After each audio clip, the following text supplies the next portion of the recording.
Welcome to Xylem teaching exams. ഞാൻ ലിയ. കേട്ടറ്റിന്റെ പുതിയ ഒരു വീഡിയോയുമായിട്ടാണ് ഇന്ന് ഞാൻ വന്നിട്ടുള്ളത്. അപ്പൊ സാധാരണഗതിയിൽ DLED കഴിഞ്ഞ അതല്ലെങ്കിൽ BEd കഴിഞ്ഞ ഒരാള് എന്തായാലും ക്വാളിഫൈ ചെയ്യേണ്ട ഒരു എക്സാം ആണ് കേട്ടറ്റ് എന്നുള്ളത്. അപ്പൊ എന്റെ കൂട്ടുകാരൊക്കെ കേട്ടറ്റ് എക്സാം എഴുതാൻ പോകുന്നുണ്ട്, ഞാനും കേട്ടറ്റ് എക്സാം എഴുതാൻ പോകുന്നുണ്ട് എന്നുള്ള ഒരു മൈൻഡ് സെറ്റോട് കൂടിയിട്ടാണ് ഭൂരിഭാഗം കുട്ടികളും കേട്ടറ്റ് എക്സാമിനെ അപ്രോച്ച് ചെയ്യുന്നത്.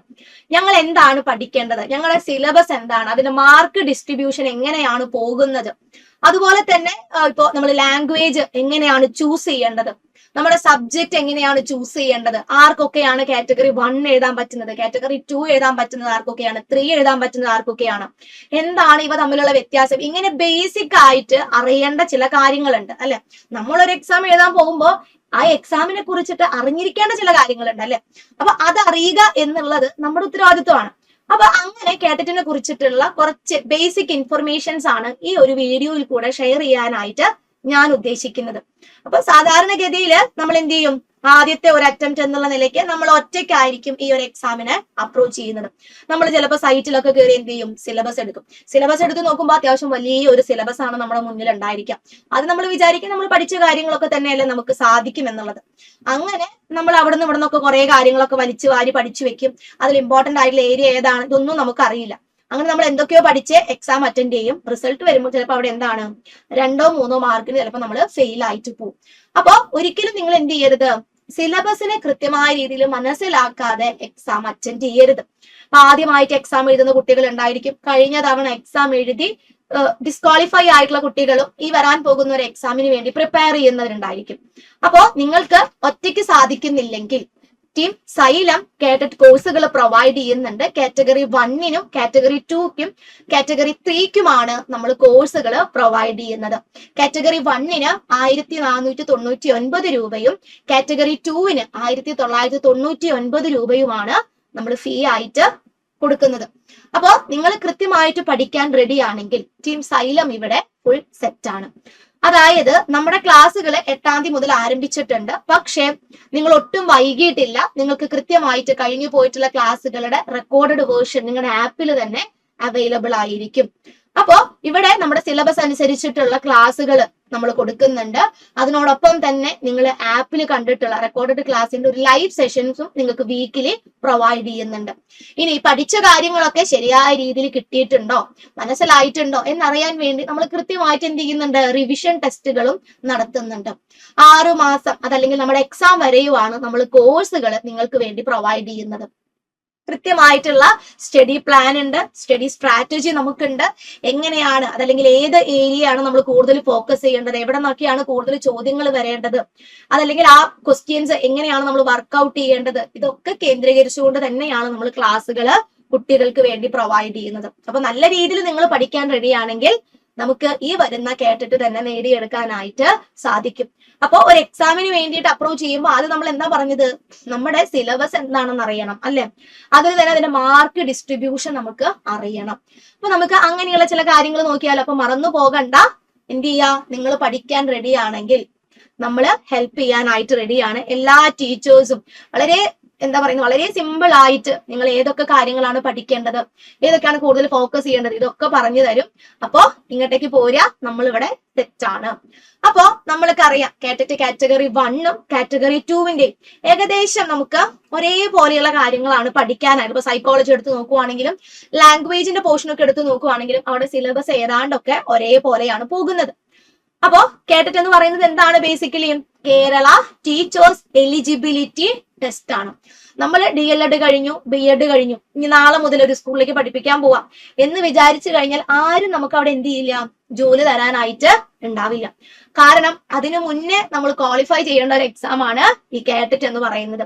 ഒരു സ്കൂളിലേക്ക് കയറി ചെല്ലണമെങ്കിൽ നമ്മുടെ കൂടെ നമ്മൾ പഠിച്ച സർട്ടിഫിക്കറ്റുകളുടെ കൂട്ടത്തിൽ എന്തുണ്ടായിരിക്കണം, ഈ ക്വാളിഫയിങ് സർട്ടിഫിക്കറ്റും കൂടെ ഉണ്ടെങ്കിലേ നമുക്ക് അവിടെ ജോലിയിൽ പ്രവേശിക്കാനായിട്ട് സാധിക്കുള്ളൂ. അപ്പോ മറന്നു പോവേണ്ട, കേട്ടറ്റ് എന്ന് പറഞ്ഞു കഴിഞ്ഞാൽ എന്താണ്, കേരള ടീച്ചേഴ്സ് എലിജിബിലിറ്റി ടെസ്റ്റ് ആണ്. ഓക്കെ, ഇനി നമ്മള് ഇവിടെ മെയിൻ ആയിട്ടും ഡിസ്കസ് ചെയ്യുന്നത് കേട്ടറ്റ് കാറ്റഗറി 1ന്റെയും കേട്ടറ്റ് കാറ്റഗറി 2വിന്റെയും സിലബസും അതിന്റെ മാർക്ക് ഡിസ്ട്രിബ്യൂഷനുമാണ്. ഇതുവരെയും നമുക്ക് എന്ത് ചെയ്തിട്ടില്ല, പരീക്ഷാ ഭവൻ അടുത്ത എക്സാമിനെ കുറിച്ചുള്ള നോട്ടിഫിക്കേഷൻ ഒന്നും തന്നെ പ്രൊവൈഡ് ചെയ്തിട്ടില്ല. സാധാരണഗതിയിൽ കൊറോണയ്ക്ക് മുന്നേ വരെ നമുക്ക് വർഷത്തിലെ 3 എക്സാം ആണ് കണ്ടക്ട് ചെയ്തുകൊണ്ടിരുന്നത്. പക്ഷെ കൊറോണയ്ക്ക് ശേഷം വർഷത്തില് 2 എക്സാം ആണ് ഇപ്പൊ കേട്ടിട്ട് നടന്നുകൊണ്ടിരിക്കുന്നത്. അത്യാവശ്യം നല്ല രീതിയിൽ അപ്ലിക്കേഷൻ ലെവൽ ക്വസ്റ്റ്യൻസും നല്ല രീതിയിൽ സബ്ജക്ട് നോളജ് ഉണ്ടെങ്കിൽ നമുക്ക് ഈ കേട്ടിട്ട് ക്വാളിഫൈ ചെയ്യാനായിട്ട് പറ്റുള്ളൂ. ഇഷ്ടംപോലെ പിള്ളേര് പഠിച്ചിറങ്ങുന്നുണ്ട് അല്ലെ. അപ്പൊ ഈ പഠിച്ചിറങ്ങുന്ന കുട്ടികൾക്ക് ഫുള്ള് ജോലി കൊടുക്കുക എന്നുള്ളത് നടപ്പാവുന്ന കാര്യമല്ല. അപ്പൊ ഈ പഠിച്ചിറങ്ങുന്നവരിലെ എഫിഷ്യന്റ് ആയിട്ടുള്ള കഴിവുള്ള കുട്ടികൾ മാത്രം എങ്ങോട്ടേക്ക് വന്നാൽ മതി, ടീച്ചിങ് ഫീൽഡിലോട്ട് വന്നാൽ മതി. അപ്പൊ അതുകൊണ്ട് തന്നെ എക്സാം അത്യാവശ്യം നല്ല രീതിയിൽ ടൈറ്റ് ആയിട്ട് തന്നെയാണ് പോയിക്കൊണ്ടിരിക്കുന്നത്. അപ്പൊ നല്ല രീതിയിലുള്ള പ്രിപ്പറേഷൻ അതിന് ആവശ്യമാണ്. ഇപ്പൊ കേട്ടിട്ട് കാറ്റഗറി 1 ആണെങ്കിലും 2 ആണെങ്കിലും 150 മാർക്കിലാണ് എക്സാം നടക്കുന്നത്. 2.5 മണിക്കൂറാണ് എക്സാമിന്റെ ഡ്യൂറേഷൻ എന്ന് പറയുന്നത്. അപ്പൊ ഈ 2.5 മണിക്കൂർ 150 മാർക്കിന് എത്ര ക്വസ്റ്റ്യൻസ് ഉണ്ടായിരിക്കും? 150 ചോദ്യങ്ങൾ ഉണ്ടായിരിക്കും. പിന്നെ നമുക്കുള്ള ഒരു ബെനിഫിറ്റ് എന്താണെന്ന് വെച്ച് കഴിഞ്ഞാല് കേട്ടറ്റ് എക്സാമിന് നെഗറ്റീവ് മാർക്ക് ഇല്ല. ഇപ്പൊ PSC എക്സാമിന് പോവുകയാണെങ്കിൽ അവിടെ എന്താണ്, നമ്മുടെ ഉത്തരം ഒന്ന് പാളിപ്പോയി കഴിഞ്ഞാൽ അവിടെ നെഗറ്റീവ് മാർക്ക് വരും.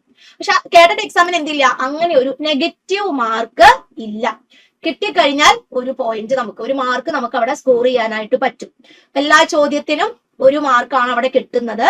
ഈ 150 മിനിറ്റ് കൊണ്ടാണ് നമ്മൾ ഈ 150 ചോദ്യങ്ങൾ ഫേസ് ചെയ്യുന്നത്. ഓക്കെ, അപ്പൊ ഒരു ക്വസ്റ്റ്യൻ എത്ര കിട്ടി? 1 മിനിറ്റ് എന്നുള്ള രീതിയിൽ വേണം നമ്മൾ കണക്കാക്കാനായിട്ട്. ഇപ്പൊ മാത്സ് ഒക്കെ വരുമ്പോഴാണ് നമുക്ക് അതൊരു ഇച്ചിരി പാടായിട്ട് വരിക അല്ലെ. 1 മിനിറ്റ് കൊണ്ട് ഒരു മാത്സില് പ്രോബ്ലം ചെയ്യാന്ന് പറഞ്ഞു കഴിഞ്ഞാൽ അവിടെ അത്യാവശ്യം നല്ല രീതിയിൽ നമ്മൾ എന്ത് ചെയ്യണം, നമ്മള് പ്രിപ്പറേഷൻസ് നടത്തിയിട്ടുണ്ടാവണം അല്ലെ. ടൈം മാനേജ്മെന്റ് എന്ന് പറയുന്ന ഒരു സംഭവം ഉണ്ട്. അത് കൃത്യമായ രീതിയിൽ ചെയ്തെങ്കിൽ മാത്രമാണ് നമുക്ക് എക്സാം ഹാളിൽ പോയിരുന്ന് 1 മിനിറ്റ് കൊണ്ട് ഒരു പ്രോബ്ലം ചെയ്യാനായിട്ട് പറ്റുന്നത്.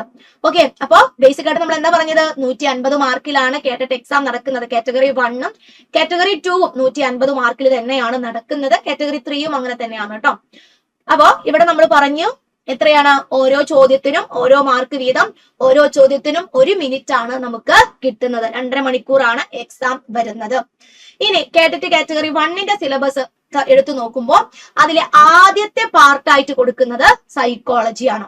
ആദ്യത്തെ പാർട്ടായിട്ട് വരുന്നത് സൈക്കോളജിയാണ്. 30 ചോദ്യങ്ങളാണ് സൈക്കോളജിയിൽ നിങ്ങൾക്ക് ഉണ്ടായിരിക്കുക. 30 ചോദ്യങ്ങള് 30 മാർക്കും നിങ്ങൾക്ക് അവിടെ കിട്ടും. അവിടെ സൈക്കോളജിയിൽ നമുക്ക് ഒരുപാട് തിയറീസ് വരുന്നുണ്ട്, പെഡഗോജി റിലേറ്റഡ് ആയിട്ടുള്ള കാര്യങ്ങൾ വരുന്നുണ്ട്, ഇൻക്ലൂസീവ് എഡ്യൂക്കേഷൻ എന്ന് പറയുന്ന ഒരു കോൺസെപ്റ്റ് ആണ്. പല പല കോൺസെപ്റ്റുകളും അവിടെ വരുന്നുണ്ട്. അപ്പൊ ആ ഭാഗങ്ങളിൽ നിന്നും 30 ചോദ്യങ്ങൾ വരുന്നു. 30 മാർക്ക് നല്ലപോലെ പഠിച്ചിട്ടുണ്ടെങ്കിൽ നിങ്ങൾക്ക് കിട്ടും. ഇനി രണ്ടാമത്തെ പാർട്ട് എന്ന് പറയുന്നത് ലാംഗ്വേജ് 1 എന്നുള്ള രീതിയിലാണ് കൊടുത്തിട്ടുണ്ടായിരിക്കുക. 5 പാർട്ടായിട്ടാണ് കേട്ടറ്റ് 1ന്റെ ക്വസ്റ്റ്യൻസ് നമുക്ക് കാണാൻ പറ്റുന്നത്. ഓക്കെ, ഈ 5 ഭാഗങ്ങളിൽ നിന്നും 30 ചോദ്യങ്ങൾ വീതം 30 മാർക്ക്, അങ്ങനെയാണ് 150 മാർക്ക് നമുക്ക് കിട്ടുന്നത്. അപ്പൊ രണ്ടാമത്തെ പാർട്ട് എന്ന് പറയുന്നത് ലാംഗ്വേജ് 1 ആണ്. ഈ ലാംഗ്വേജ് 1 ആയിട്ട് നമ്മൾ ഏത് ലാംഗ്വേജ് വേണമെങ്കിലും നമുക്ക് ചൂസ് ചെയ്യാം. ഏതൊക്കെ ലാംഗ്വേജ് തന്നിട്ടുണ്ട്? മലയാളം, കന്നഡ, തമിഴ്. ഈ 3 ലാംഗ്വേജിൽ നിന്നും ഏത് ലാംഗ്വേജ് ആണോ നമുക്ക് കംഫർട്ടബിൾ ആയിട്ടുള്ളത്, ഏത് ലാംഗ്വേജ് ആണോ നമുക്ക് കുറച്ചും കൂടി അറിയാവുന്നത്, നമ്മൾ പഠിക്കുന്നത്, അതാണ് നമ്മൾ ലാംഗ്വേജ് 1 ആയിട്ട് സെലക്ട് ചെയ്യുന്നത്. ഓക്കെ, ഇനി മൂന്നാമത്തെ പാർട്ട് എന്ന് പറയുന്നത് ലാംഗ്വേജ് 2 ആണ്. ലാംഗ്വേജ് 2 ആയിട്ട് നമുക്ക് സെലക്ട് ചെയ്യാൻ പറ്റുന്നത് ഇംഗ്ലീഷ് അല്ലെങ്കിൽ അറബിക്. ഓക്കെ, ഇംഗ്ലീഷ് അല്ലെങ്കിൽ അറബിക് ആണ് നമുക്ക് ലാംഗ്വേജ് 2 ആയിട്ട് സെലക്ട് ചെയ്യാൻ പറ്റുന്നത്. അവിടെ നിന്നും 30 ചോദ്യങ്ങൾ ഉണ്ടായിരിക്കും. 30 മാർക്കാണ് നമുക്ക് സ്കോർ ചെയ്യാനായിട്ട് പറ്റുന്നത്. ഇനി നാലാമത്തെ പാർട്ട് എന്ന് പറയുന്നത് EVS ആണ് അല്ലെ, എൻവയോൺമെന്റൽ സയൻസ്. അപ്പൊ എൻവയോൺമെന്റൽ സയൻസിൽ നിന്ന് 30 ചോദ്യങ്ങൾ ഉണ്ടായിരിക്കും. 30 മാർക്ക് നമുക്ക് കിട്ടും. ലാസ്റ്റ് പോർഷൻ ആണ് ഈ മാത്തമാറ്റിക്സ് എന്ന് പറയുന്നത്. 30 മാർക്കാണ്. 30 ചോദ്യങ്ങളും അവിടെ നിന്നും ഉണ്ടായിരിക്കും. അപ്പൊ നിങ്ങളൊന്ന് നോക്കിയേ, ആദ്യത്തെ 4 ഭാഗങ്ങൾ കഴിഞ്ഞ് നമ്മൾ ഏറ്റവും അവസാനമാണ് എങ്ങോട്ടേക്ക് എത്തുന്നത്? മാത്തമാറ്റിക്സിലോട്ട് എത്തുന്നത്. അപ്പൊ സാധാരണഗതിയിലെ കുട്ടികൾക്ക് വരുന്ന ഒരു പ്രശ്നം എന്താന്ന് വെച്ചെങ്കിൽ ഏറ്റവും അവസാനമാണ് അവർ മാത്സ് കാണുന്നത്. അപ്പൊ ഏറ്റവും അവസാനം ഈ മാത്സ് കാണുമ്പോൾ നമ്മുടെ കയ്യിൽ ആകെ 1/2 മണിക്കൂറേ ഉണ്ടാവുള്ളൂ അല്ലെ. ഈ 1/2 മണിക്കൂർ കൊണ്ട് നമുക്ക് ഈ 30 മാത്സ് ചോദ്യങ്ങൾ ചെയ്യണമെങ്കിൽ നമുക്ക് അത്യാവശ്യം നല്ല രീതിയിൽ എന്തുണ്ടായിരിക്കണം? മാത്സിലെ പ്രോബ്ലംസ് വർക്ക്ഔട്ട് ചെയ്തിട്ടുള്ള ഒരു എക്സ്പീരിയൻസ് ഉണ്ടായിരിക്കണം. ആദ്യമായിട്ട് മാത്സിലെ പ്രോബ്ലംസ് കാണുന്ന, അതല്ലെങ്കിൽ ചെറിയ രീതിയിലൊക്കെ പഠിച്ചു പോയിട്ടുള്ള ആളുകൾക്ക് ചിലപ്പോൾ ടൈം മാനേജ് ചെയ്യാനായിട്ട് പറ്റാതെ വരും. അപ്പൊ മാത്സിലെ ഒട്ടുമിക്ക ക്വസ്റ്റ്യൻസും നമുക്ക് ചെയ്യാൻ പറ്റാതെ വരും. അപ്പൊ അങ്ങനെ ഉണ്ടാവാതിരിക്കാനായിട്ട് എന്ത് ചെയ്യണം? കൃത്യമായിട്ട് വർക്ക്ഔട്ട് ചെയ്യണം. ഓക്കെ, അപ്പോ ഇങ്ങനെ 5 ഭാഗങ്ങളാണ് കേട്ടറ്റ് കാറ്റഗറി 1 നമുക്ക് കാണാനായിട്ട് പറ്റുന്നത്. ക്ലിയർ ആണല്ലോ കേട്ടറ്റ് കാറ്റഗറി 1 ഒരു മാർക്ക് ഡിസ്ട്രിബ്യൂഷൻ. ഇവിടെ ലാംഗ്വേജ് 1ഉം ലാംഗ്വേജ് 2ഉം നമ്മൾ എക്സാമിന് അപ്ലൈ ചെയ്യുന്ന സമയത്ത് എന്ത് ചെയ്യണം? നമ്മൾ ഏത് ലാംഗ്വേജിലാണോ എക്സാം എഴുതാനായിട്ട് ഉദ്ദേശിക്കുന്നത്, അല്ലെങ്കിൽ ഏത് ലാംഗ്വേജ് ആണോ നമ്മൾ ചൂസ് ചെയ്യാൻ ഉദ്ദേശിക്കുന്നത്, അത് കൃത്യമായ രീതിയിൽ അപ്ലൈ ചെയ്യുമ്പോൾ കൊടുക്കുന്നതാണ്. ഞാൻ അപ്ലൈ ചെയ്യുമ്പോൾ മലയാളം അപ്ലൈ ചെയ്തു, ക്വസ്റ്റ്യൻസ് കാണുമ്പോൾ എനിക്ക് കന്നഡ ഇഷ്ടമായി, തമിഴ് ഇഷ്ടമായി, എന്നാൽ ഞാൻ അത് ചെയ്യാം എന്ന് വിചാരിക്കരുത്. കാരണം എല്ലാവർക്കും ഉള്ള ക്വസ്റ്റ്യൻ പേപ്പറിലും ഈ എല്ലാ തരത്തിലുള്ള ചോദ്യങ്ങളും ഉണ്ടായിരിക്കും. ഞാൻ ലാംഗ്വേജ് 1 ആയിട്ട് ചൂസ് ചെയ്തത് മലയാളമാണ്. സോ എന്റെ സെക്കൻഡ് പാർട്ടിൽ എനിക്ക് മലയാളം ചോദ്യങ്ങൾ മാത്രം മതി എന്നുള്ള രീതിയിലല്ല ക്വസ്റ്റ്യൻ പേപ്പറിൽ ഉണ്ടായിരിക്കുക. അവിടെ കൃത്യമായിട്ട് മലയാളം ക്വസ്റ്റ്യൻസ് ഉണ്ടായിരിക്കും, കന്നഡയിലുള്ള ക്വസ്റ്റ്യൻസ് ഉണ്ടായിരിക്കും, തമിഴ് ക്വസ്റ്റ്യൻസും ഉണ്ടായിരിക്കും. അപ്പൊ അതിൽ നമ്മൾ ഏതാണോ അപ്ലൈ ചെയ്യുമ്പോൾ ചൂസ് ചെയ്തിട്ടുള്ളത് ആ ചോദ്യങ്ങളുടെ ഉത്തരങ്ങൾ നിങ്ങൾ നിങ്ങളുടെ OMR ഷീറ്റിൽ മാർക്ക് ചെയ്തിട്ട് പോവാം. ഓക്കെ, ഇനി നമുക്കറിയാം കേട്ടറ്റ് എക്സാം എന്താണ്? പേപ്പർ പെൻ എക്സാം ആണ് അല്ലെ? ഓൺലൈൻ എക്സാം അല്ല, പേപ്പർ പെൻ എക്സാം ആണ്. നമ്മൾ ഒരു തവണ ബബിൾ ചെയ്ത് കഴിഞ്ഞാൽ അത് നമുക്ക് മാറ്റി അടുത്ത വേറൊരു ഓപ്ഷനിൽ കൊണ്ടുപോയിട്ട് ബബിൾ ചെയ്യാനായിട്ട് പറ്റില്ല. ഒരു തവണ ബബിൾ ചെയ്ത് കഴിഞ്ഞാൽ അത് ഫൈനൽ ആണ്. അല്ലാത്ത പക്ഷം നമ്മൾ ഒരേ ക്വസ്റ്റ്യന് തന്നെ 2 ഓപ്ഷൻ നമ്മൾ ബബിൾ ചെയ്ത് കഴിഞ്ഞാൽ സ്വാഭാവികമായിട്ടും എന്താണ്?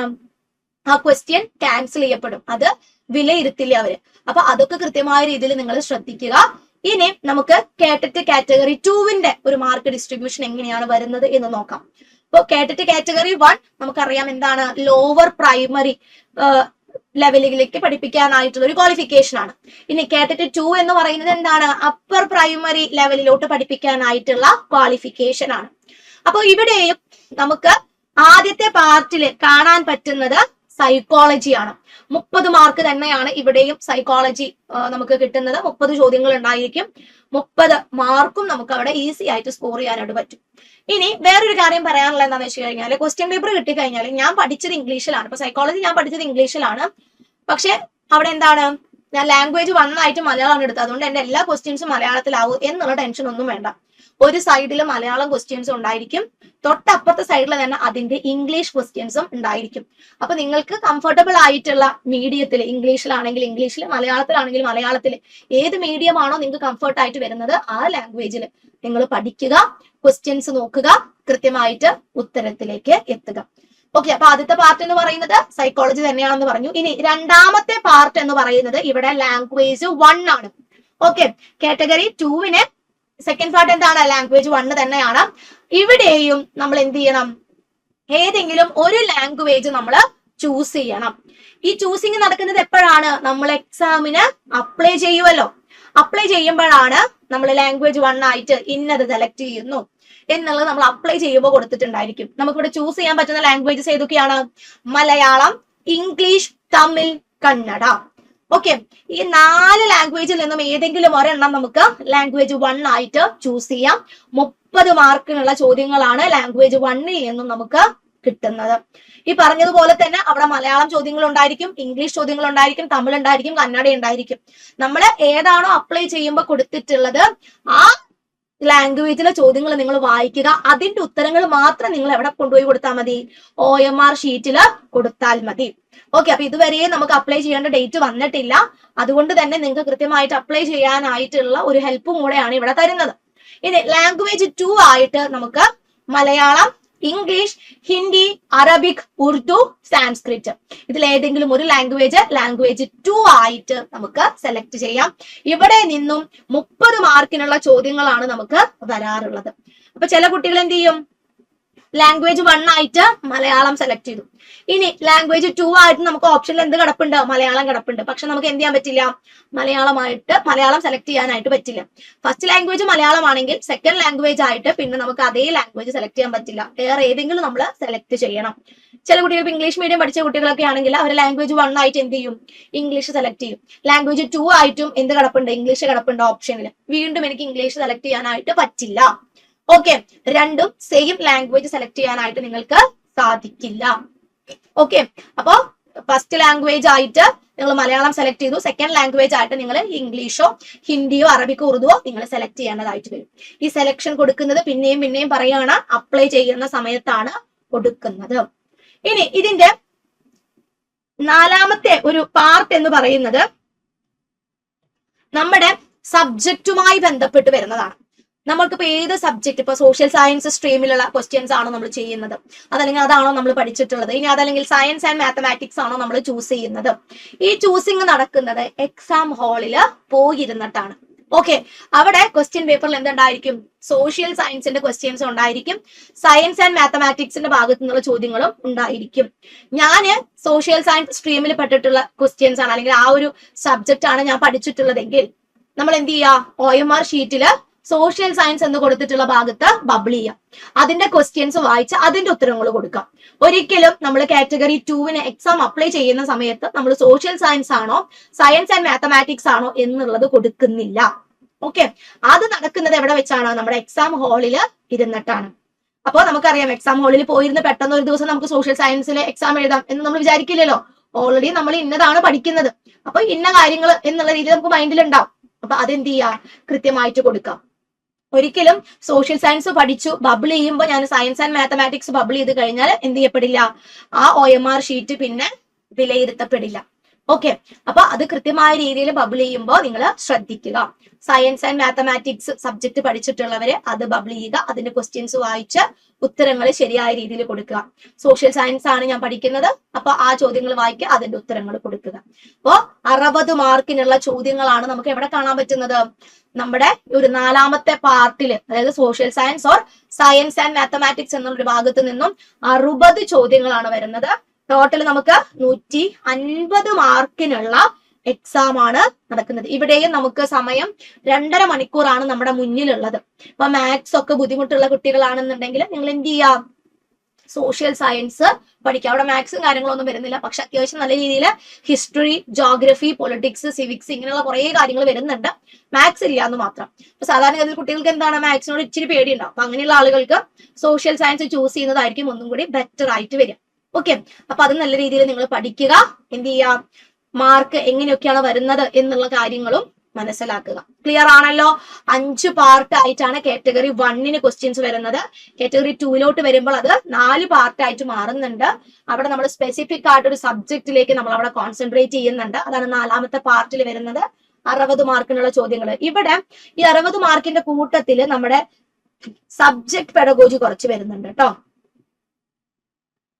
ഏകദേശം 20 ക്വസ്റ്റ്യൻസ് സബ്ജക്ട് പെഡഗോജിയിൽ നിന്നുമാണ് വരുന്നത്. അങ്ങനെയാണ് അവിടെ 60 മാർക്ക് നമുക്ക് കിട്ടുന്നത്. സെറ്റ് ആണല്ലോ?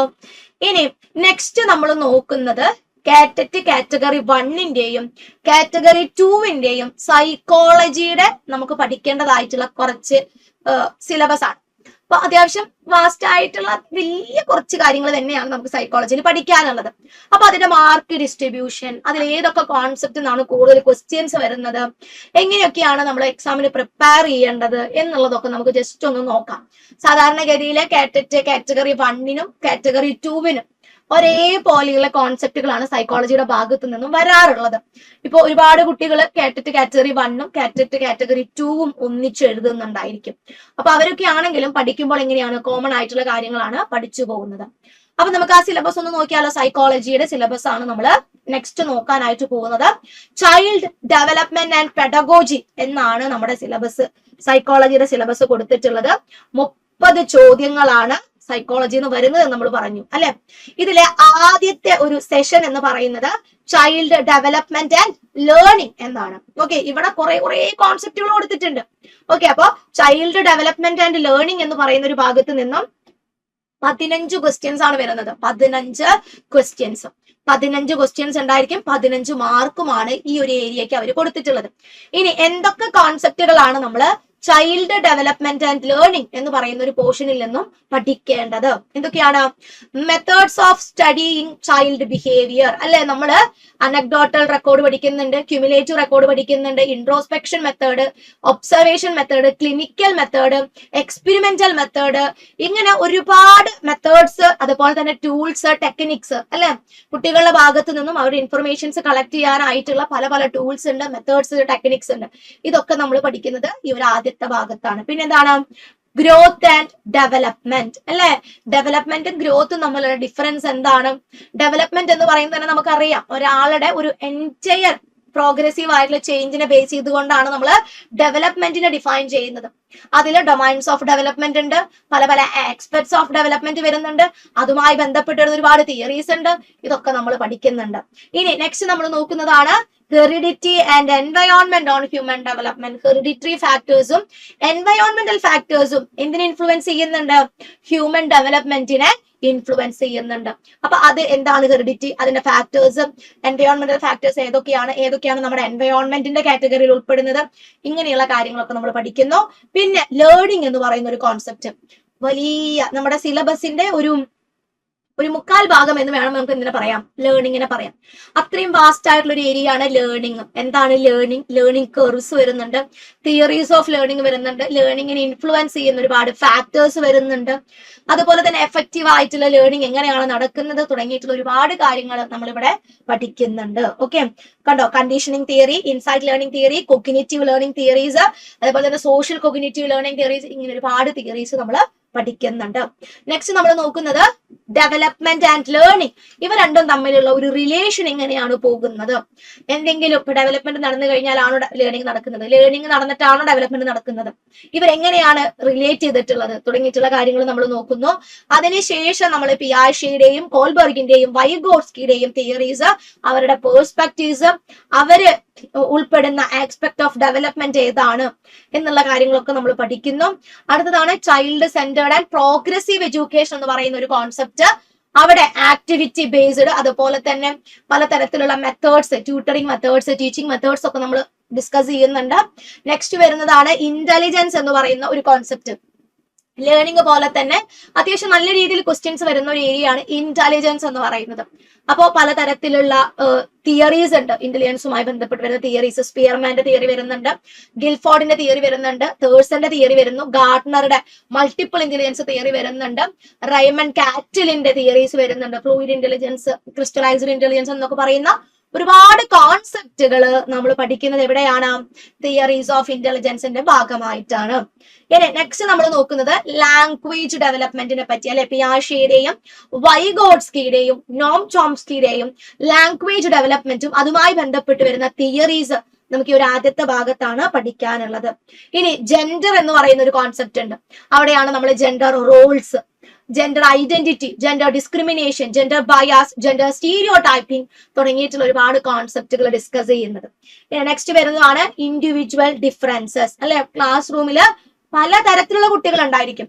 അപ്പൊ അവരുടെ പ്രത്യേകതകൾ എന്താണ്, എങ്ങനെയാണ് അവരെ നമ്മൾ ഡീൽ ചെയ്യേണ്ടത്, എങ്ങനെയാണ് എഫക്റ്റീവ് ആയിട്ടുള്ള രീതിയിൽ നമ്മൾക്ക് അവർ കാര്യങ്ങൾ പറഞ്ഞു കൊടുക്കേണ്ടത് തുടങ്ങിയിട്ടുള്ള കാര്യങ്ങളൊക്കെ നമ്മൾ പഠിക്കുന്നു. നെക്സ്റ്റ് വരുന്നതാണ് assessment for learning, assessment of learning, assessment as learning തുടങ്ങിയിട്ടുള്ള കോൺസെപ്റ്റുകൾ തമ്മിലുള്ള വ്യത്യാസം. പിന്നെ നമുക്ക് പഠിക്കാനായിട്ടുള്ള മറ്റൊരു കോൺസെപ്റ്റ് ആണ് CCE എന്ന് പറയുന്നത്, അല്ലെ, കണ്ടിന്യൂസ് ആൻഡ് കോംപ്രിഹെൻസീവ് ഇവാലുവേഷൻ.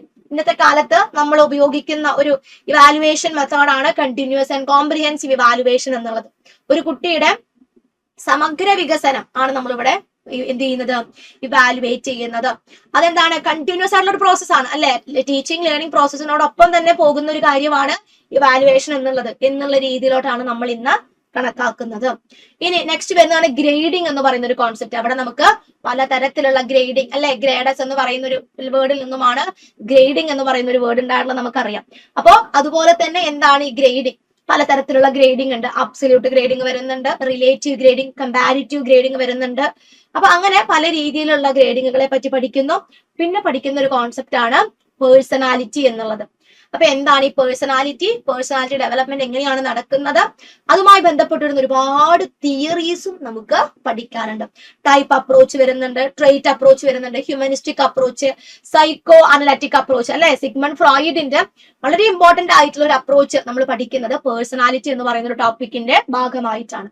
അപ്പൊ ഈ സിഗ്മണ്ട് ഫ്രോയിഡിന്റെ തിയറിയിൽ നിന്ന് തന്നെ 3-4 മാർക്കിനുള്ള ചോദ്യങ്ങളാണ് എല്ലാ തവണയും ചോദിക്കാറുള്ളത്. അപ്പോൾ ആദ്യത്തെ ഭാഗം എന്ന് പറയുന്നത് ചൈൽഡ് ഡെവലപ്മെന്റ് ആൻഡ് ലേണിംഗ് ആയിരുന്നു. ഇനി രണ്ടാമത്തെ ഒരു പോർഷൻ എന്ന് പറയുന്നത് concept of inclusive education and understanding children with special needs, അല്ലെ, നമ്മുടെ ഇൻക്ലൂസീവ് എഡ്യൂക്കേഷനെ പറ്റിയും CWSN ചിൽഡ്രനെ പറ്റിയുമാണ് നമ്മൾ നെക്സ്റ്റ് പഠിക്കുന്നത്. 5 ക്വസ്റ്റ്യൻസ് ആണ് ആ ഒരു ഏരിയയിൽ നിന്ന് വരുന്നത്. അപ്പൊ ഇവിടെ നമ്മൾ ഇന്റഗ്രേറ്റഡ് എഡ്യൂക്കേഷൻ, സെപ്പറേറ്റഡ് എഡ്യൂക്കേഷൻ, അതുപോലെ തന്നെ ഇൻക്ലൂസീവ് എഡ്യൂക്കേഷൻ, അതിന്റെ ഒരു ഇമ്പോർട്ടൻസ് എന്താണ് എന്നുള്ള കാര്യങ്ങളൊക്കെ നമ്മൾ പഠിക്കും. അതുപോലെ തന്നെ എക്സെപ്ഷണൽ ചിൽഡ്രനെ പറ്റിയിട്ട് നമ്മൾ പഠിക്കും. ഇപ്പോ മെന്റലി റിട്ടയർഡ് ചിൽഡ്രൻ വരുന്നുണ്ട്, ഗിഫ്റ്റഡ് ചിൽഡ്രൻ വരുന്നു, സോഷ്യലി ഡിപ്രൈവ്ഡ് ആയിട്ടുള്ള കുട്ടികൾ വരുന്നുണ്ട്, ഫിസിക്കലി ഹാൻഡിക്യാപ്ഡ് ആയിട്ടുള്ള കുട്ടികൾ വരുന്നുണ്ട്. ഇങ്ങനെ പലതരത്തിലുള്ള കുട്ടികളെ പറ്റി നമ്മൾ പഠിക്കും. അപ്പൊ എന്താണ് അവരുടെ പ്രത്യേകത, എന്തുകൊണ്ടാണ് അവർ ഈ ഒരു കാറ്റഗറിയിൽ ഉൾപ്പെടുന്നത്, എങ്ങനെയാണ് അവർക്ക് ഒരു സ്പെഷ്യൽ കെയറും അറ്റൻഷനും ഒക്കെ നമ്മൾ കൊടുക്കുന്നത്, ഏത് രീതിയിലാണ് അവർ നമ്മൾ കാര്യങ്ങളെ പഠിപ്പിച്ചെടുക്കേണ്ടത് എന്നുള്ള കാര്യങ്ങളൊക്കെ നമ്മൾ പഠിപ്പിക്കുന്നത് ഈ ഒരു സെക്കൻഡ് ഏരിയയിലാണ്. 5 ക്വസ്റ്റ്യൻസ് ആണ് വരുന്നതെന്ന് പറഞ്ഞു. അതുപോലെ തന്നെ ക്രിയേറ്റീവ് ആയിട്ടുള്ള കുട്ടികൾ, എങ്ങനെയാണ് ക്രിയേറ്റിവിറ്റിയെ നമ്മൾ കൂട്ടേണ്ടത്, ഇപ്പൊ ലാറ്ററൽ തിങ്കിങ്, ബ്രെയിൻ സ്റ്റോമിങ്, അതുപോലെ തന്നെ ഇങ്ങനെയുള്ള കുറെ അധികം ക്രിയേറ്റിവിറ്റീനെ എൻഷുർ ചെയ്യുന്ന അല്ലെങ്കിൽ കൂട്ടുന്ന ചില മെത്തേഡ്സ് ഉണ്ട്, അതൊക്കെ നമ്മൾ പഠിക്കുന്നു. ഇനി ഏറ്റവും ലാസ്റ്റത്തെ ഒരു പാർട്ടാണ് ലേണിംഗ് ആൻഡ് പെഡഗോജി എന്ന് പറയുന്നത്. ഇവിടെ 10 ചോദ്യങ്ങളാണ് പെഡഗോജിയുടെ ഭാഗത്ത് നിന്നും വരുന്നത്. നമ്മൾ സൈക്കോളജിയുടെ ഭാഗമായിട്ട് പഠിച്ചിട്ടുള്ള തിയറീസിൽ നിന്നും പ്രിൻസിപ്പിൾസിൽ നിന്നും ഒരു അപ്ലിക്കേഷൻ ലെവൽ ക്വസ്റ്റ്യൻസ് ആണ് പെഡഗോജിയിൽ കാണാൻ പറ്റുക. ഒരു റിയൽ ക്ലാസ് റൂമിൽ നിന്നിട്ട് ഒരു ടീച്ചർ എങ്ങനെയാണ് കുട്ടികളെ ഡീൽ ചെയ്യേണ്ടത്, ഇനി അല്ലെങ്കിൽ ഒരു കുട്ടിയായി നിന്നിട്ട് എങ്ങനെയുള്ള ക്ലാസ്സുകളാണ് കുട്ടികൾ പ്രതീക്ഷിക്കുന്നത്, ഒരു പാരന്റ് ആയി നിന്നുകൊണ്ട് അധ്യാപകർ എങ്ങനെ പെരുമാറണം എന്നാണ് നമ്മൾ ആഗ്രഹിക്കുന്നത്, അല്ലെങ്കിൽ കുട്ടികൾ ഏത് രീതിയിലുള്ള മാറ്റങ്ങളാണ് കൊണ്ടുവരേണ്ടത്. ഇങ്ങനെ ക്വസ്റ്റ്യൻസ് വായിക്കുമ്പോൾ ചിലപ്പോൾ നമ്മൾ എന്താണ് ചിലപ്പോൾ പാരന്റ് ആയി നിൽക്കേണ്ടി വരും, ചിലപ്പോൾ കുട്ടിയായിട്ട് നിൽക്കേണ്ടി വരും, ചിലപ്പോൾ ഒരു ടീച്ചറായിട്ട് നിൽക്കേണ്ടി വരും. അപ്പൊ ഇവിടെ പെഡഗോജി ക്വസ്റ്റ്യൻസ് കാണുമ്പോൾ നമ്മൾ എന്താണ്, നമ്മുടെ മുന്നിലിരിക്കുന്ന കുട്ടികള് അത്രയും ഏബിൾഡ് ആയിട്ടുള്ള എബിലിറ്റി ഉള്ള കുട്ടികളാണ്, അവർക്ക് ഒരുപാട് കഴിവുകളുണ്ട്, അതിനെ സപ്പോർട്ട് ചെയ്യുന്നവരാണ്. അതല്ലെങ്കിൽ അതിനെ എന്താണ് ജസ്റ്റ് ഒന്ന് പുഷ് ചെയ്യൽ മാത്രമാണ് ആരുടെ ജോലി എന്ന് പറയുന്നത്, അധ്യാപകരുടെ ജോലി. അതല്ലാതെ അധ്യാപകർ അറിയാവുന്ന കാര്യങ്ങൾ ഫുള്ള് അതേപോലെ തന്നെ എന്ത് ചെയ്യേണ്ട ആവശ്യമില്ല, കുട്ടികൾക്ക് ഇമ്പാർട്ട് ചെയ്യേണ്ട ആവശ്യമില്ല. അപ്പോൾ നിങ്ങൾ ടീച്ചറായി നിൽക്കുമ്പോൾ എപ്പോഴും എന്തായിട്ട് കാണുക, ഒരു ഐഡൽ ടീച്ചറായിട്ട് നിന്നിട്ട് വേണം ക്വസ്റ്റ്യൻസ് റീഡ് ചെയ്യാനായിട്ട്. അപ്പോ അങ്ങനെയുള്ള കാര്യങ്ങളൊക്കെ ഒന്ന് മനസ്സിലേക്ക് വെക്കുക. എങ്ങനെയാണ് കുട്ടികൾ ചിന്തിക്കുന്നത്, എങ്ങനെയാണ് കുട്ടികൾ പഠിക്കുന്നത്, ഒരു ടീച്ചറുടെ ഭാഗത്ത് നിന്നും എങ്ങനെയാണ് കുട്ടികളെ ഡീൽ ചെയ്യേണ്ടത് തുടങ്ങിയിട്ടുള്ള കാര്യങ്ങളൊക്കെയാണ് പെഡഗോജിയുടെ ഭാഗത്ത് നിന്ന് നമ്മൾ മനസ്സിലാക്കേണ്ടത്. അപ്പൊ പെഡഗോജി നമുക്കൊന്നുകൂടി അറിയണമെങ്കിൽ നമ്മൾ കൂടുതൽ ചെയ്യുന്നത് എന്താണ്, ക്വസ്റ്റ്യൻസ് വർക്ക്ഔട്ട് ചെയ്യലാണ്. കാരണം പല രീതിയിലുള്ള പല തരത്തിലുള്ള ക്വസ്റ്റ്യൻസ് കാണുമ്പോഴാണ് ഇതിനെങ്ങനെയാണ് ഉത്തരം കണ്ടുപിടിക്കുക എന്നുള്ള ഐഡിയ കുട്ടികൾക്ക് കിട്ടുക. ഇവിടെയൊക്കെ നമുക്ക് എന്താണ് വരേണ്ടത്, ഒരു ഇൻസൈറ്റ് ലേണിംഗ് ആണ് നടക്കേണ്ടത്, അല്ലെ? കോൺസെപ്റ്റുകളിൽ നിന്നും ഡയറക്റ്റ് ആയിട്ടുള്ള ചോദ്യങ്ങളല്ല വരുന്നത്, മറിച്ച് അപ്ലിക്കേഷൻ ലെവൽ ക്വസ്റ്റ്യൻസ് ആണ്. അതുകൊണ്ട് തന്നെ നമ്മുടെ ഇൻസൈറ്റ് ആണ് ഇവിടെ എന്ത് ചെയ്യേണ്ടത്, വളരേണ്ടത്. കോമൺ സെൻസ് എന്ന് പറയുന്ന ഒരു സംഭവം ഉണ്ട്, അല്ലെ?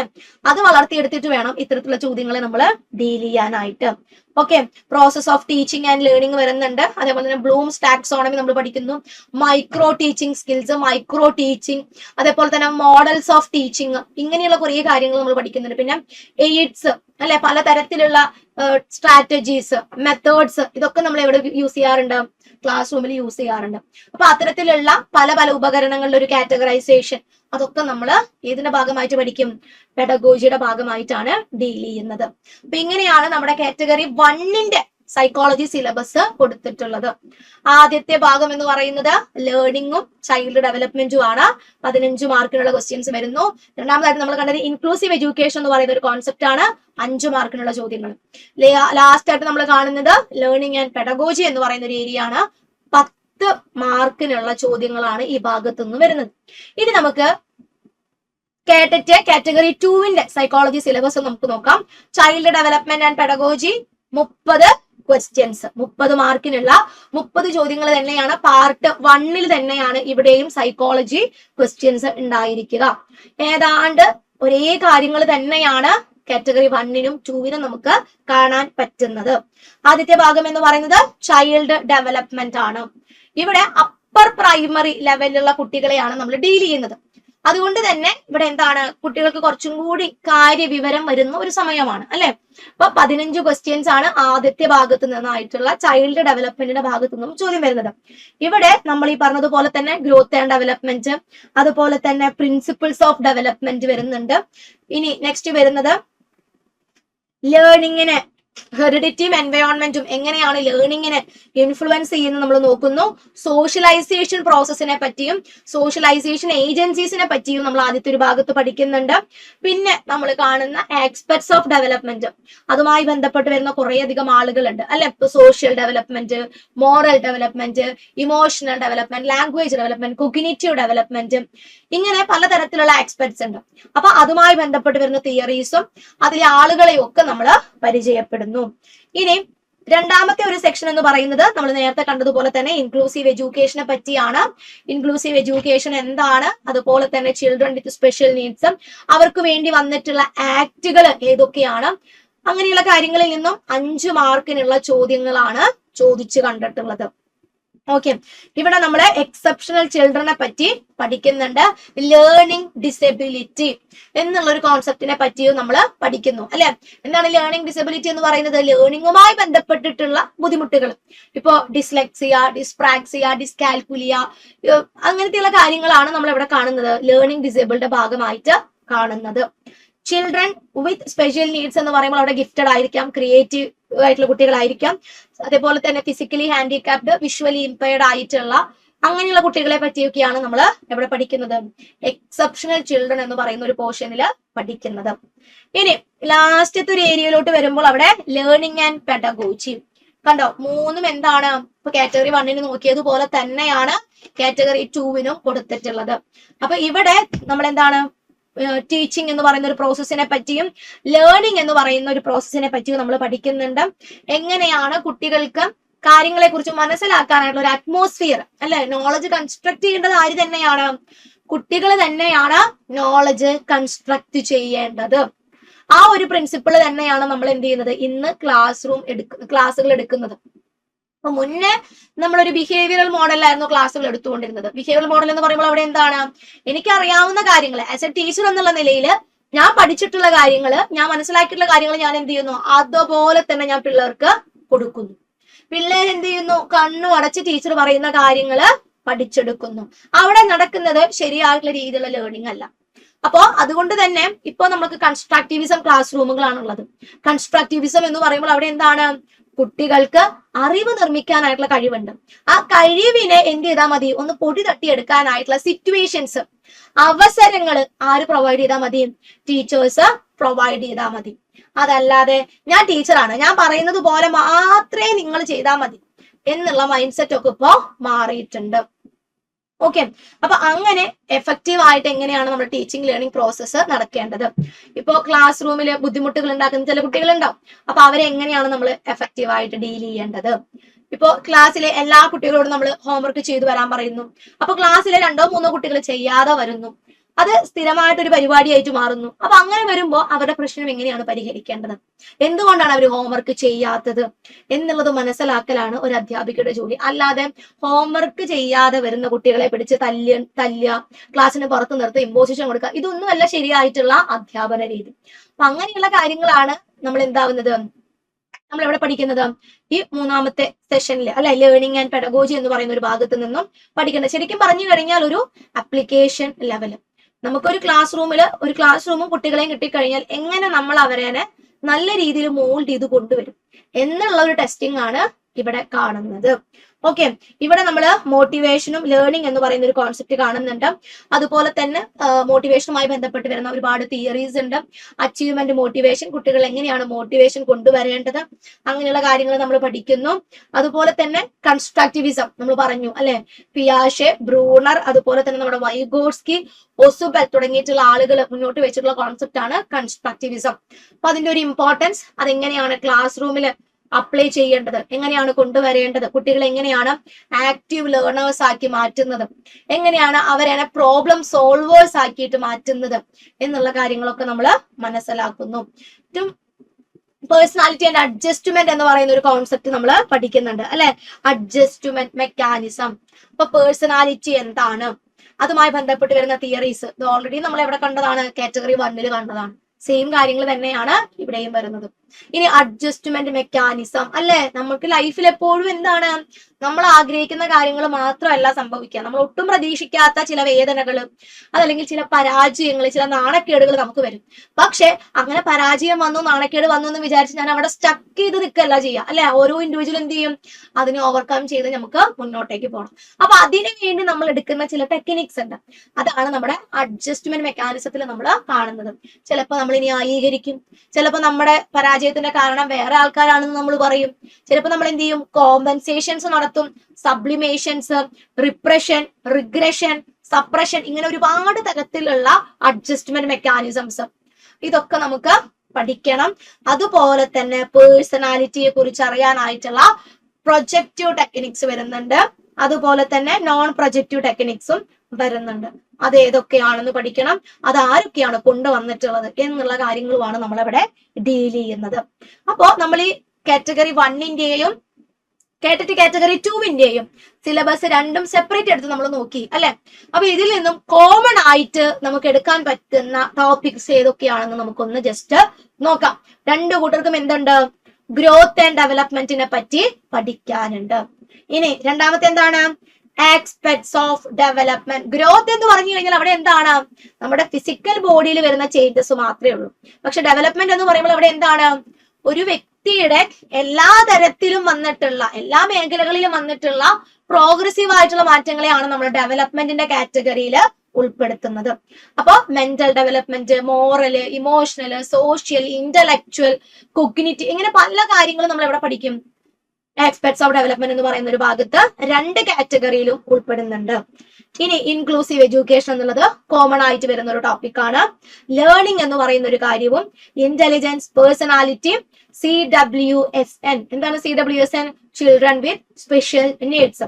ഗൈഡൻസ് ആൻഡ് കൗൺസിലിംഗ് എന്ന് പറയുന്ന ഒരു കോൺസെപ്റ്റ് വരുന്നുണ്ട് കേട്ടോ. പലതരത്തിലുള്ള ഗൈഡൻസ് ഉണ്ട്, പലതരത്തിലുള്ള കൗൺസിലിംഗും വരുന്നുണ്ട്. അപ്പൊ ബേസിക് ആയിട്ട് രണ്ടും തമ്മിലുള്ള ഡിഫറൻസ് എന്താണ്, അതുപോലെ തന്നെ അതിന്റെ ടൈപ്സ്, ഇത് ചോദിക്കാറുണ്ട് എക്സാമിന്. അപ്പൊ അതും നമുക്ക് കോമൺ ആയിട്ട് നോക്കേണ്ട ഒരു ടോപ്പിക്കാണ്. പിന്നെ വരുന്നതാണ് ഈ പെഡഗോജി എന്ന് പറയുന്ന ഒരു കാര്യം. അപ്പൊ കോമൺ ആയിട്ട് തന്നെയാണ് നമുക്ക് എന്ത് വരുന്നത്? കുറെ അധികം ടോപ്പിക്സ് വരുന്നത്. അപ്പൊ സാധാരണഗതിയിൽ കേട്ടിട്ട് കാറ്റഗറി 1-ന് പ്രിപ്പയർ ചെയ്യുന്ന കുട്ടികൾക്ക് എന്താണ്? കാറ്റഗറി 2-ഉം അത്യാവശ്യം നല്ല രീതിയിൽ സൈക്കോളജി പ്രിപ്പയർ ചെയ്യാനായിട്ടും മാർക്ക് സ്കോർ ചെയ്യാനായിട്ടും പറ്റും. രണ്ടിന്റെയും സെയിം സിലബസ് തന്നെയാണ്. ഏതാണ്ട് ഒരു 90% നമുക്ക് എന്തായിട്ട് പറയാം? സെയിം സിലബസ് തന്നെയാണ് സൈക്കോളജിയിലേക്ക് വരുന്നത്. ഇപ്പൊ ലാംഗ്വേജ് എടുത്ത് നോക്കുവാണെങ്കിലും ഏതാണ്ടൊക്കെ ഇവര് സെയിം തന്നെയാണ്. ഓക്കെ, അപ്പൊ ആ രീതിയിൽ നിങ്ങൾ എന്ത് ചെയ്യാം? സൈക്കോളജി നല്ല രീതിയിൽ പ്രിപ്പയർ ചെയ്യാം. 30 മാർക്ക് നമുക്ക് പ്രത്യേകിച്ച് കണക്കുകൂട്ടലുകൾ ഒന്നുമില്ല, അത് എളുപ്പം സ്കോർ ചെയ്യാൻ പറ്റുന്ന ഒരു ഏരിയ ആണ്. അപ്പൊ അത് നല്ല രീതിയിൽ നിങ്ങൾ എന്ത് ചെയ്യാം? ആ മുഴുവൻ മാർക്കും നേടിയെടുക്കാനായിട്ട് ഉള്ള പ്രിപ്പറേഷൻസ് നടത്താം. ഇനി ഈ സൈക്കോളജിയിലെ പോർഷൻസ് എവിടെ നിന്നാണ് നമ്മൾ പഠിക്കേണ്ടത്, അല്ലെ? അതല്ലെങ്കിൽ നമുക്ക് എവിടെ നിന്നാണ് ഈ ഇൻഫർമേഷൻസ് കിട്ടുന്നത്? നമുക്ക് റെഫർ ചെയ്യാൻ പറ്റുന്ന ബുക്സ് ഏതൊക്കെയാണ്? അപ്പൊ സൈക്കോളജിയിൽ നമുക്ക് റെഫർ ചെയ്യാൻ പറ്റുന്നത് ഏറ്റവും ആദ്യം നിൽക്കുന്നത് നമ്മൾ DLED-ന് പഠിച്ചിട്ടുള്ള നമ്മുടെ ടെക്സ്റ്റ് ബുക്കുകൾ തന്നെയാണ്. അത് നമുക്ക് കൃത്യമായിട്ട് സൈറ്റിൽ നിന്നും എന്ത് ചെയ്യാം? ഡൗൺലോഡ് ചെയ്യാനായിട്ടും, അതല്ലെങ്കിൽ നമ്മൾ പഠിച്ച സമയത്തുള്ള ടെക്സ്റ്റ് ബുക്ക് ഉണ്ടല്ലോ, സെയിം തന്നെയാണ് നമുക്ക് ഏറ്റവും ആദ്യമായിട്ട് വെക്കാൻ പറ്റുന്നത്. അപ്പൊ DLED ടെക്സ്റ്റ് ബുക്കിൽ നമ്മുടെ ഈ കോമൺ ടോപ്പിക്സിന്റെ എല്ലാത്തിന്റെയും ഇൻഫർമേഷൻസ് അവിടെ ഉണ്ട്. അത് കൃത്യമായ രീതിയിൽ വായിച്ചു നോക്കിക്കഴിഞ്ഞാൽ നമുക്ക് എളുപ്പം മാർക്ക് കിട്ടും. ഇനി നെക്സ്റ്റ് വരുന്നതാണ് സൈക്കോളജിക്കൽ ഫൗണ്ടേഷൻസ് ഓഫ് എഡ്യൂക്കേഷൻ എന്ന് പറയുന്ന ഒരു വർക്ക്. ആ ഒരു ബുക്ക് നമ്മുടെ ശിവരാജൻ സാറിന്റെ ബുക്കാണ്. സാറിന്റെ ബുക്കിലും അത്യാവശ്യം നല്ല രീതിയിൽ സൈക്കോളജി പോർഷൻസ് കവർ ചെയ്തിട്ടുണ്ട്. ഒരു എക്സാം ഓറിയന്റഡ് ആയിട്ടുള്ള രീതിയിൽ തന്നെയാണ് നമുക്ക് അവിടെ കോൺസെപ്റ്റുകളെ പറ്റി കൊടുത്തിട്ടുള്ളത്. ഇപ്പൊ തിയറീസിനെ പറ്റിയൊക്കെ അത്യാവശ്യം നല്ല രീതിയിൽ ഡിസ്ക്രിപ്റ്റീവ് മോഡലിലാണ് അവിടെ കോൺസെപ്റ്റ് കൊടുത്തിട്ടുള്ളത്.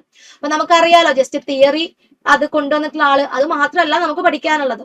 അപ്പൊ അതിൽ നിന്നും ആപ്ലിക്കേഷൻ ലെവൽ ക്വസ്റ്റ്യൻ കിട്ടണമെങ്കിൽ ആ കോൺസെപ്റ്റ് കൃത്യമായിട്ട് അറിയണം.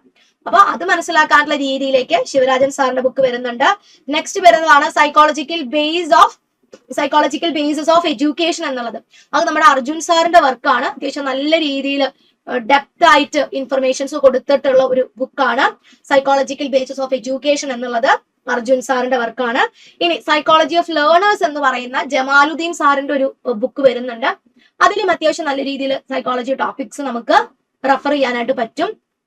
ഇനി ശിവരാജൻ സാറിന്റെ മലയാളത്തിലുള്ള ഒരു ബുക്കിന്റെ വേർഷനാണ് വിദ്യാഭ്യാസത്തിന്റെ മനഃശാസ്ത്ര ഭൂമിക എന്നുള്ളത്.